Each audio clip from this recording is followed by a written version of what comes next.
What's going on, everybody? Welcome to another Bodyslam.net exclusive interview, and I am Cassidy Haynes, owner of Bodyslam.net, and I'm here with a very special guest, the NWA World Television Champion, Tyrus. What's going on, man? How you doing today? Man, maintaining another day on the grind. Just finished training and just finished doing America's Newsroom, so now I'm getting ready to get my interviews done for the day and just keep on the grind.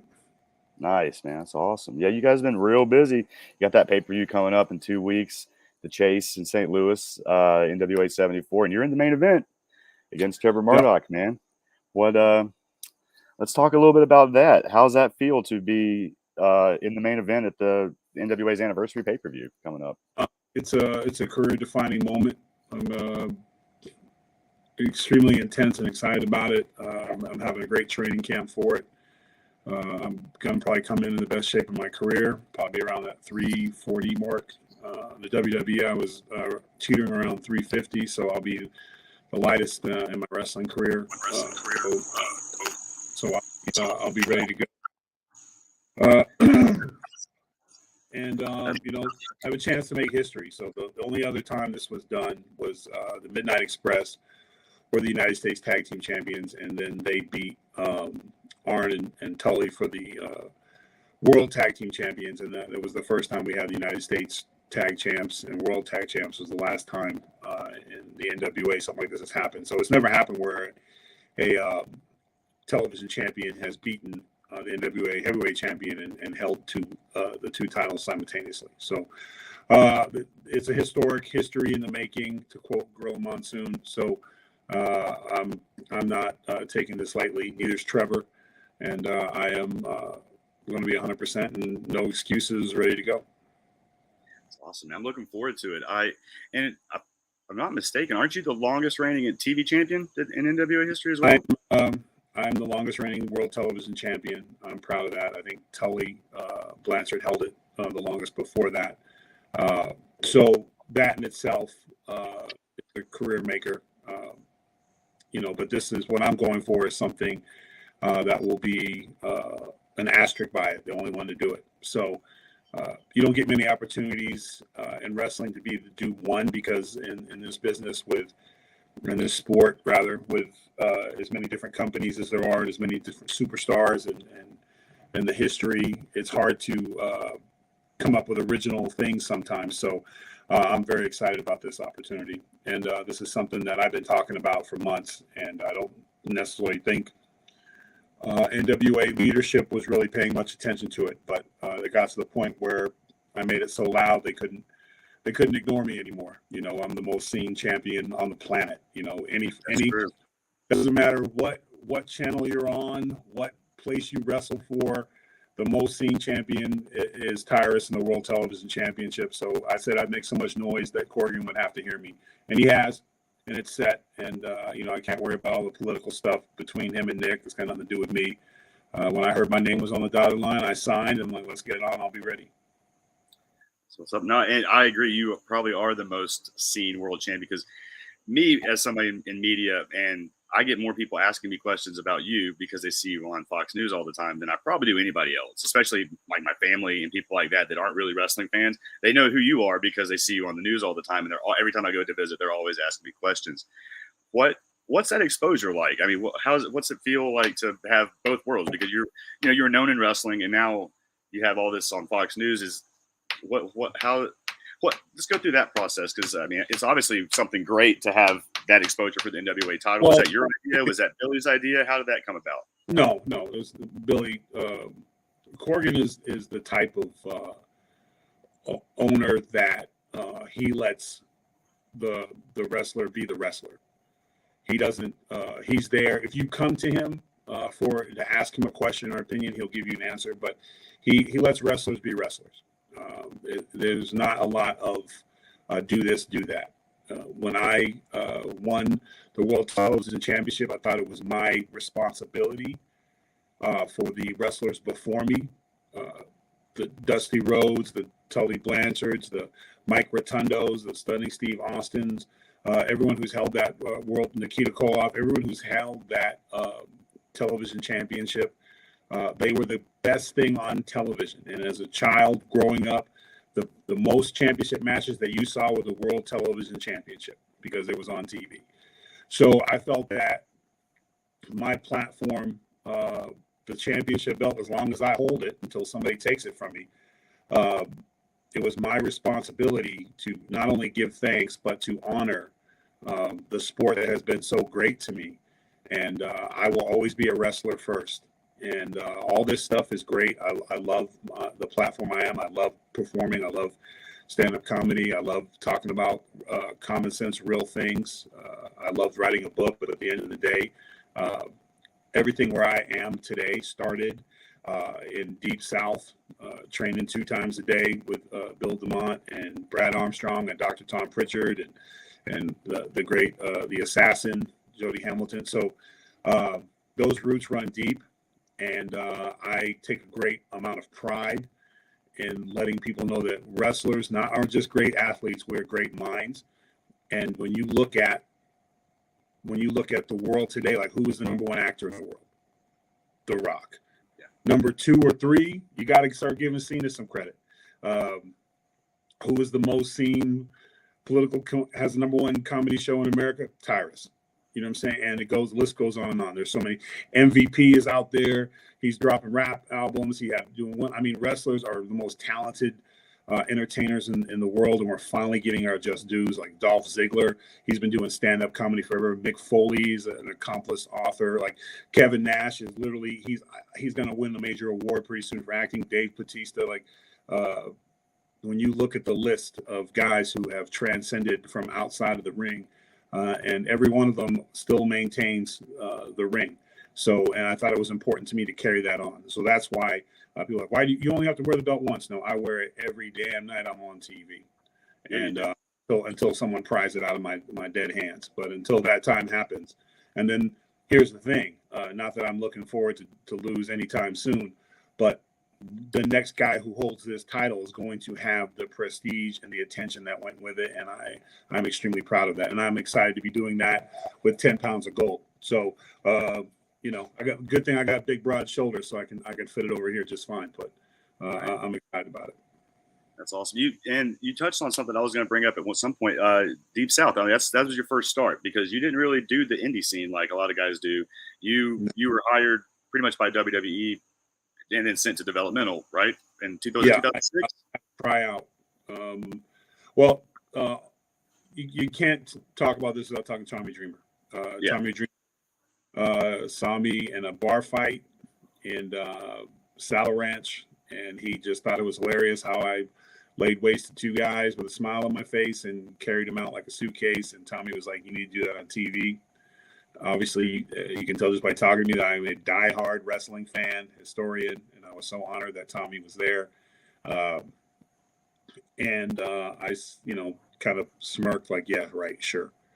And sure enough, we exchanged information, and Tommy ended up working the rest of the night as a bouncer. He actually helped throw guys out. I remember he ended up taking a hard way on a railing because he's Tommy Dreamer, but that chance meeting in WrestleMania in Hollywood changed my life forever, and also he hooked me up. I can get you tickets to WrestleMania or tickets to the Hall of Fame, and I picked the Hall of Fame because Mr. Wonderful Paul Orndorff went in and Cowboy Bob went in. It was one of the greatest to be able to sit there and see that, 2 of my favorite wrestlers of all time, so it was pretty cool. But that's where it started, and then I get this random call saying, hey, we're going to bring you down for a week for a tryout. And, I had no idea what I was, getting into but I assumed it was a lot like football training camp. It was going to be a lot of drills and stuff, so I was prepared. And my goal was not to be last and not to quit. Those were my 2 goals, and I was successful, and John Laurinaitis was there. He came down. I remember Bill DeMont was sitting in the corner of the ring, and John was sitting there talking, and Bill called me over, and he's like, there's something about you. I don't know what it is, but there's something about you.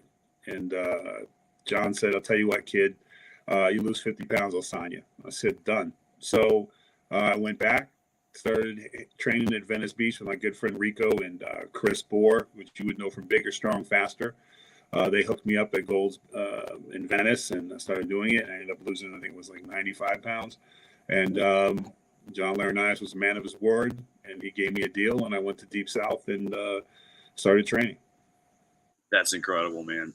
It's funny too. So many, I got hearing stories. So many wrestlers, it seems like, were discovered being bouncers, and that's funny that you fell into that. Everybody goes to the bar. Do what? Everybody goes to the bar. Okay, true. Yeah, exactly. Yeah. That's a very good point. And it's a good place to find, I guess, probably a real tough big guy that can handle himself. So that's great, man. I didn't realize you were found from there. For some reason, I was thinking it was because of your being a bouncer or bodyguard for Snoop Dogg that got you the door. But no, it was part time with Snoop at that time. It was after I was let go the first time that I started working really closely with Snoop. So at that time, it was Tommy Dreamer just saw me put hands on some ordinary guys, and he liked the way I did it. That's incredible, man. Tommy Dreamer out there plucking you out of obscurity and making you a star, man. That's great. You know what? Well, the star part was up to me, but he did let me in the door. Tommy Dreamer is probably responsible for a lot of giving guys opportunities. I think if he's too modest to ever probably tell, but I'm sure that it's a long list of guys. You will start their beginnings. Will start with Tommy Dreamer. He's just got an eye for the business and the sport. And he's if he's the head of talent anywhere, your roster's going to be pretty good. That's true, man. That's awesome. And and so after you did that, you stayed in developmental for a little bit. Then you went to FCW, if I'm not mistaken, right, after Deep South. And what was the difference like there? Because Deep South, that was right when Deep South was being kind of transitioned out, and they were switching to Florida, if I'm not mistaken, right? They moved to Florida, and it was a better situation in terms of being able to perform. Steve Kern, who was legendary in Florida, Georgia, champion wrestling, in Skinner in the WWE, etc. But it was a better, in terms of house shows. That was the issue in McDonough, Georgia. We just weren't getting a lot of opportunities to grow in terms of getting shows. So, change of law. And whenever you change of law, it's just anything else. When the head coach and the GM were fired and replaced, the new ones come in, they wanted their guy. And I think that just didn't fit in the idea for the new regime down there. So it was kind of, but I was doing my thing, and then I was getting frustrated and just kind of got to the point where it was, he needs to either go to TV or maybe he needs to go move on to indies or something like that. And so the decision was made to let me go. And, and I took it as I didn't make it to TV. So I figured that just take the L and move on. And I had, at the time, I had a wife to think about and a career to think about and bills to pay. So I went back to work for Snoop, and I just was comfortable being a bodyguard and doing my thing and living and traveling the world. So I had made my peace with it, basically.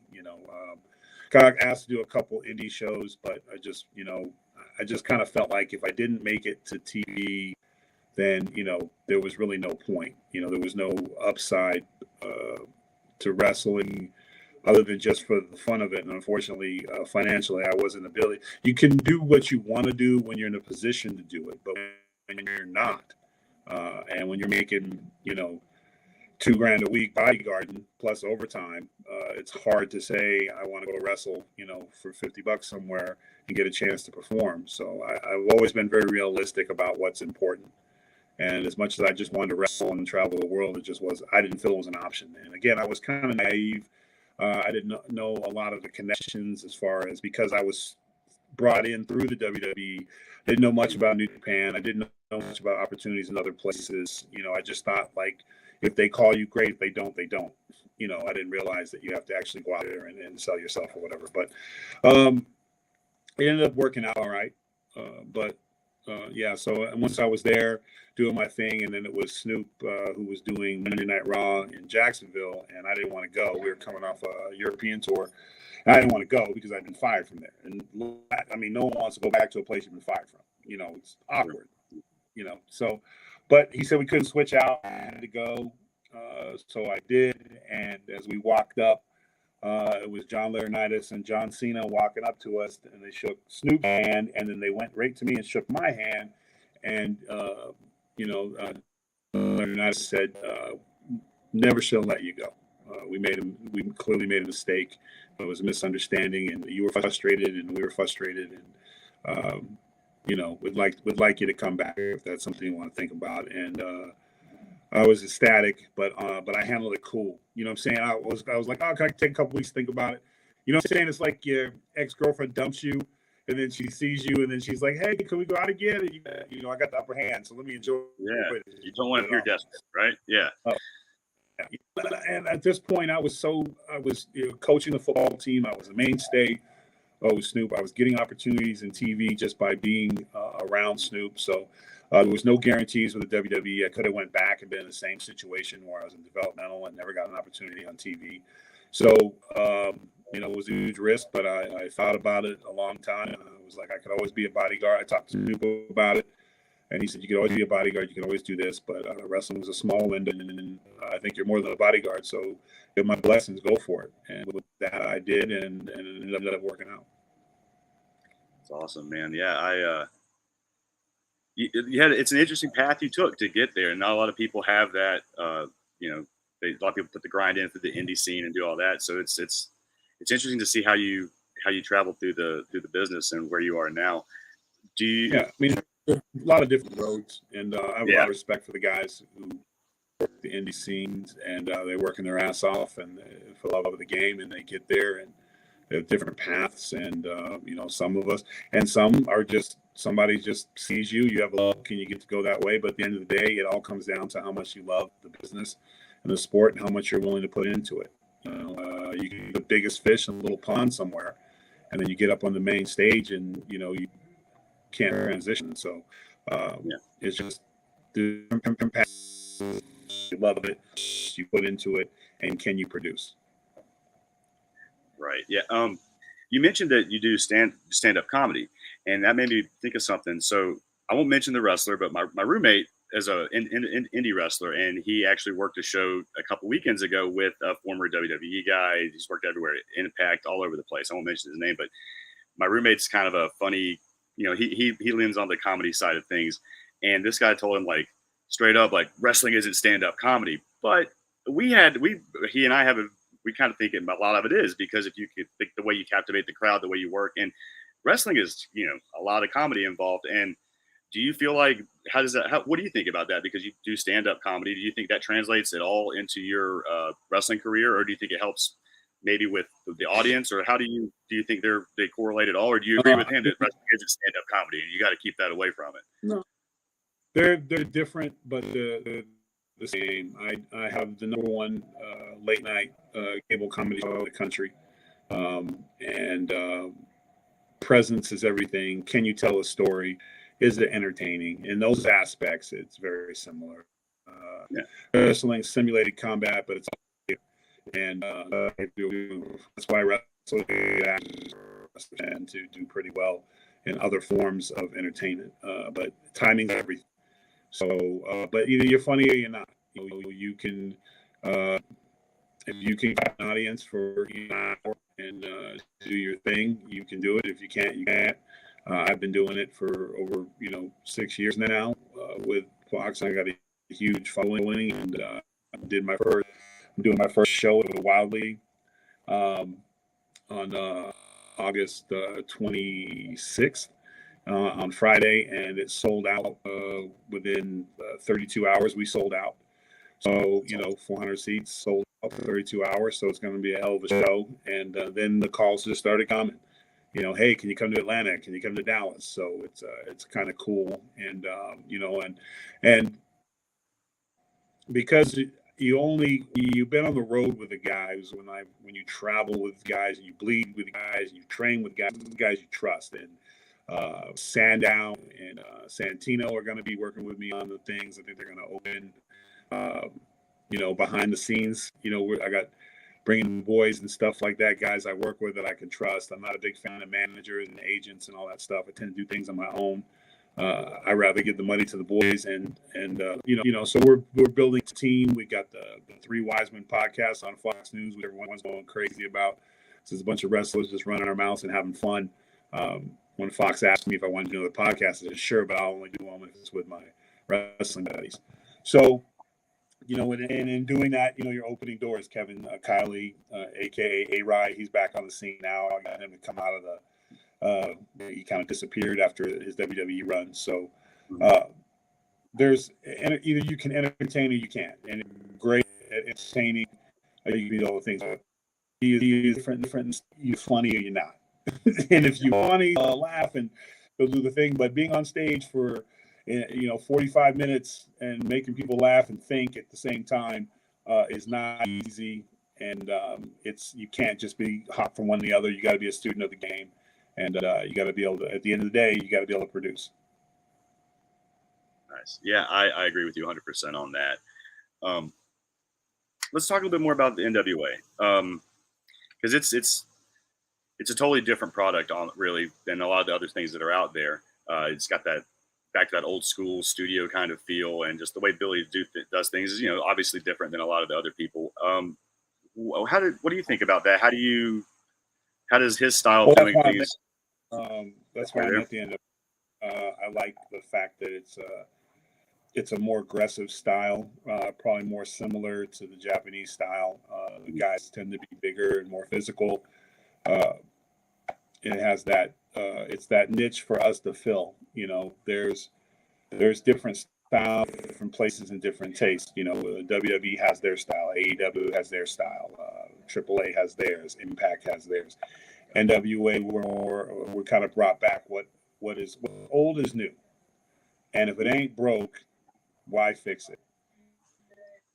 And, which attracts workers, guys who want to wrestle, guys who want to be into their own destiny, tell their own story. It's kind of it's not a follow that atmosphere.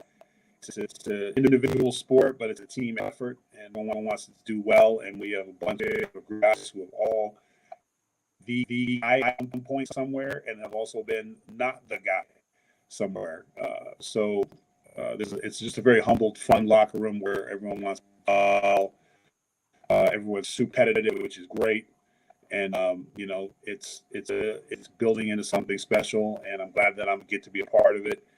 And it's attracting an audience. It's attracting an audience that doesn't necessarily watch. I kind of got turned off from the they like the they like behind the guys and the fast paced internet world of and again we got what good 1 minute, so it's a lot of odds, different things. Everybody's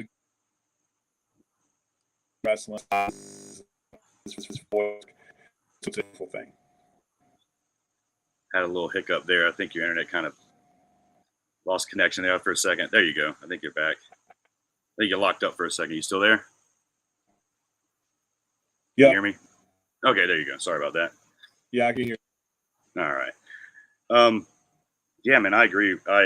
With what you were saying about the product there that NWA has. I've been a fan. I'm a fan of it. I grew up on the NWA and WCW. I'm from the South. So that was what always came around here. I never got a chance to see WWF shows when I was a kid because North Carolina, they're near the Asheville area, North Carolina, right here in Tennessee, really was all WCW territory. So I grew up with it. So I love seeing the silver and red, TV title across your shoulder because that's what I grew up with. What do you feel is left for you? I mean, obviously, maybe in NWA, I guess you're fighting for the TV or the world title this week or 2 weeks. Other than that, is there anything left that you plan or want to accomplish in wrestling, or how do you see the rest of your career? I try not to think past too much. Like my focus is on NWA 74, but winning the NWA World Heavyweight Championship, you go special, and they can never take that away from you. Like you will forever be on the list, and you'll share with the greats like Dusty, Harley Race, Ric Flair. Your name will be on there, and it will be rated and judged amongst a different group here. So I'm excited about that. Trevor's his name will be in honor with he's been in a 2-time NWA World Heavyweight Championship, and that's a tremendous honor.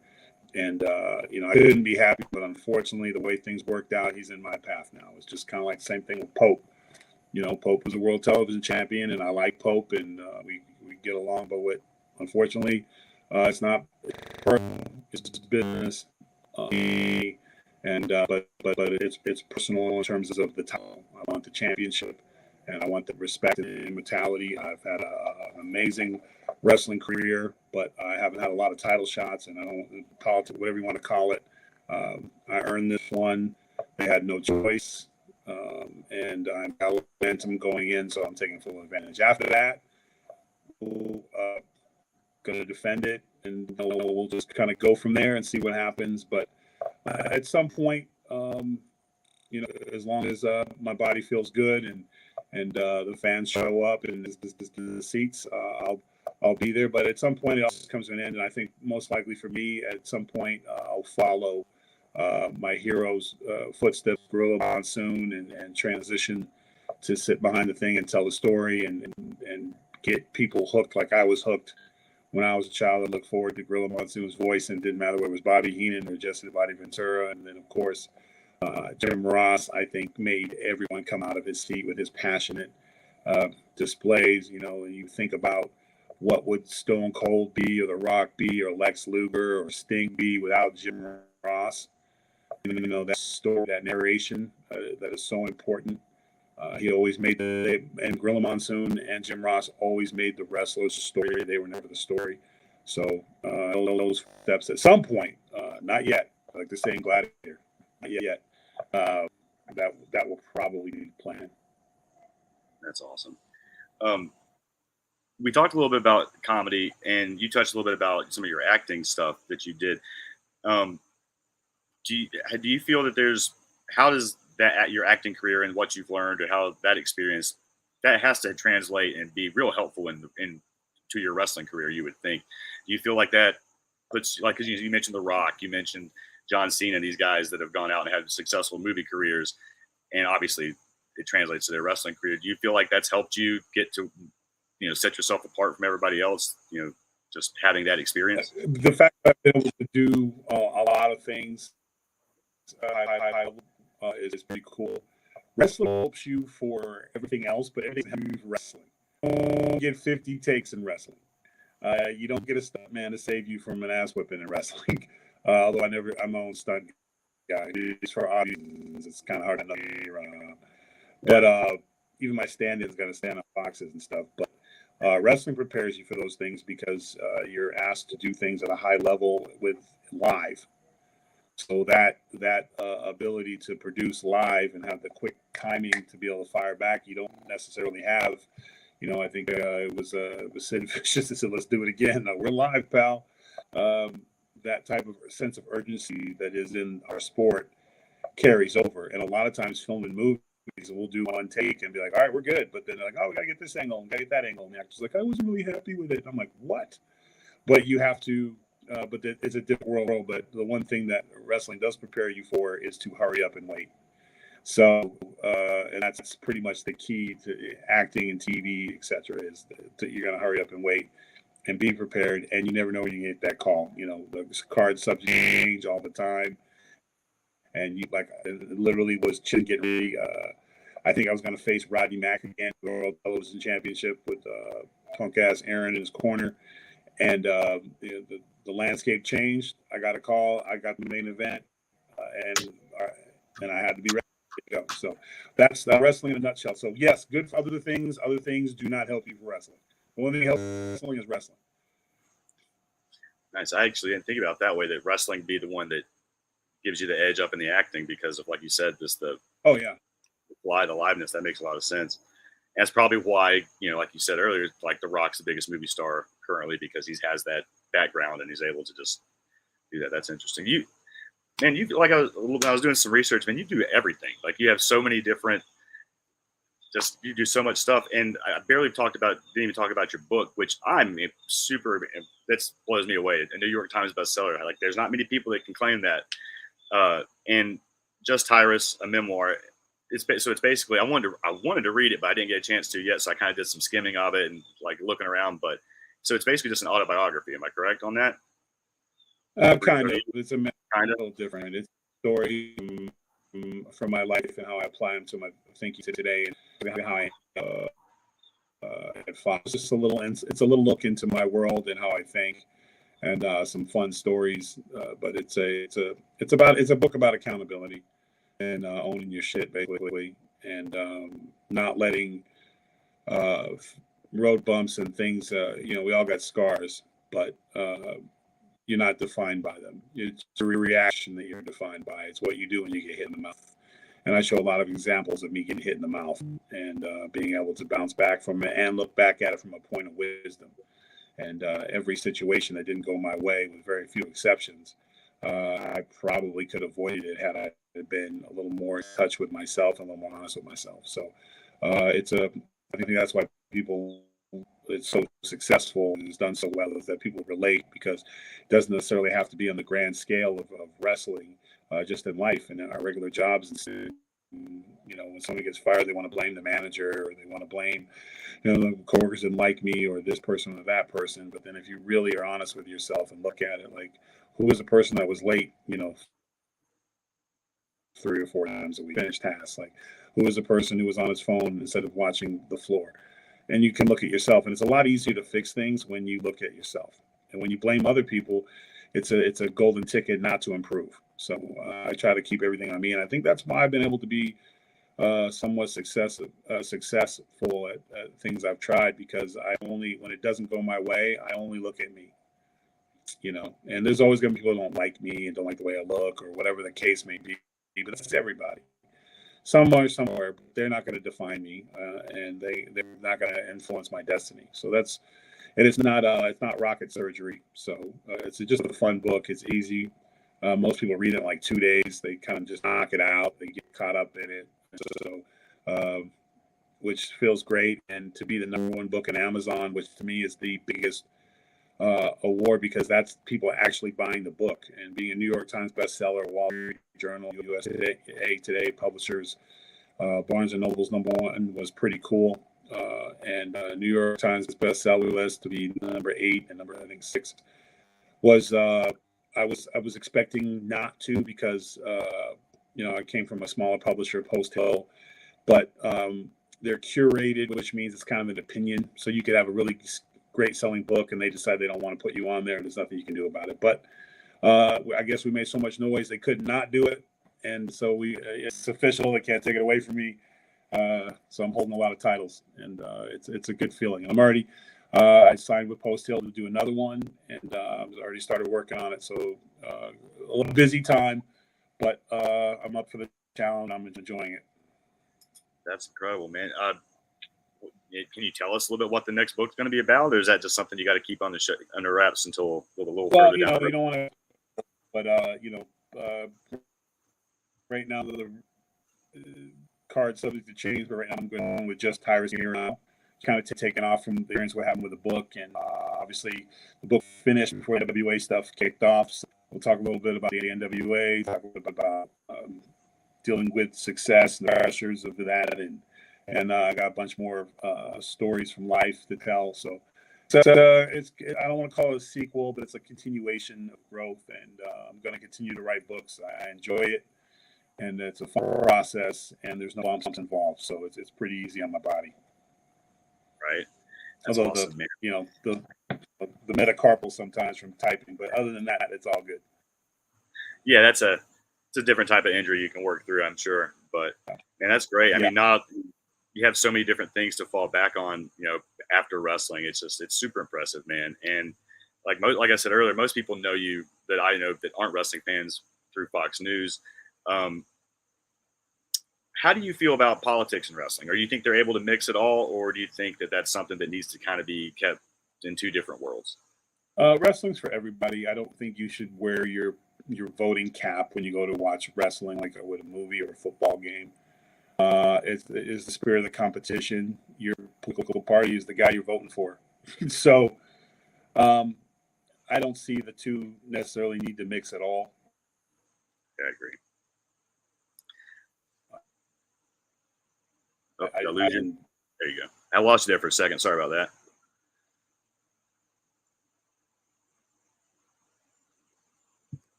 Uh-oh. I think you might have hiccup. We might have a hiccup again. You there, buddy?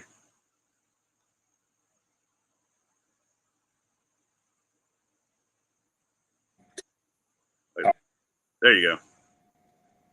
All right, there you go. You're back. Sorry, man. Your internet messed up for a second. I lost you, but I got you now, I think. Well, thought I did. There you go. Sorry, Tyrus. Sorry about that, bud. I'll edit all that. I'll edit that part out, man. I got anyways. I got to get rid of TV, but there's no reason to mix the two. You watch me for Fox News for my common sense approach, and you watch me wrestling to put hands on somebody, and never should the two meet, because they're two things. I don't go to baseball games and basketball and football games to talk about politics. I'm talking about who's playing, and I think that's what it's more important. Yeah, I love that, man. I think that's great. Well, man, I've taken up a lot of your time. We'll touch up again this real quick. You got a big match coming up in 2 weeks. NWA 74 World Title match at the Chase. Go ahead, if you tell everybody, give a little promo or something to tell everybody what to expect, what's going to happen, and then we'll let you go and do your work, man. Let you go back to TV and stuff that you got for the rest of the day. NWA 74. Tyrus is going to make history. I'm going to be the first World Television Heavyweight Champion and NWA World Heavyweight Champion. And really sorry, Trevor, but he's agreed, win or lose, that we will shake hands after the match. And I've agreed that there'll be no outside interference. None of that stuff is going to be man to man, and we're going to see who the best guy is and shake hands afterwards, and we should know the part as friends. But it's going to be physical.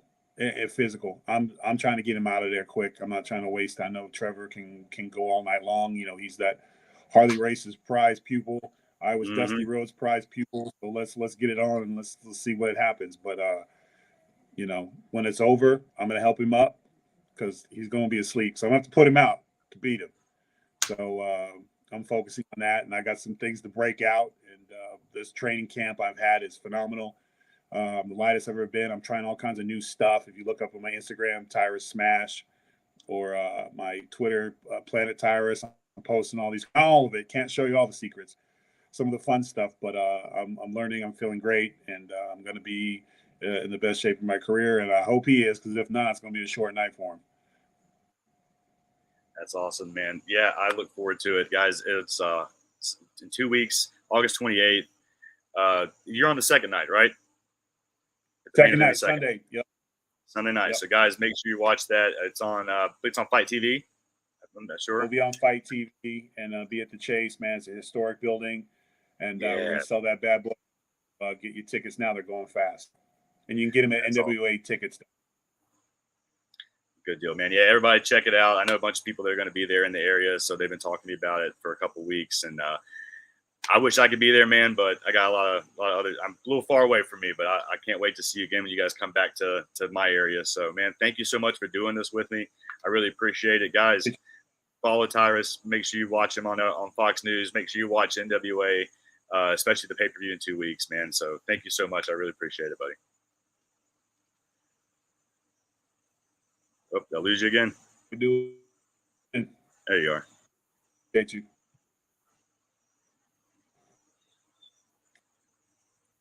Oh, there you go. Your internet was messing up again. Sorry about that, buddy. All right. Thanks, guys.